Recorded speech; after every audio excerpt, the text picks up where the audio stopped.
Alah, paling mambu terasi. Lho, aromatik yang khas kuwi piye to?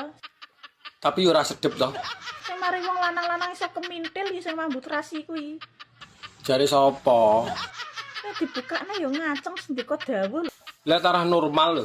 Aja macem-macem karo lobang sing mambu terasi. Nyapa? Berewangi mergawe ngalur ngidul ngitan ngulon apa? Sing mambu terasi kuwi. Direwangi nyambut gawe lho, golek dhuwit. Mbok rewangi gelut karo kancamu apa? Belani sing mambu terasi. Lah wong gelut lho ora tau. Aku lho ora iso gelut. Rewangi bengi-bengi ra turu apa? Mikirno sing mambu terasi. Jare sapa? Bengi ra iso turu lho mergo wetenge luwe. Sapa sing mikirne mambu terasi? Gayamu paling ya mambu terasi. Tarah iya lho. Diuseri ae. Gelem kok kowe. Paling yo malah mbok kokop, mbok jilat, mbok ngene-ngene kemaki.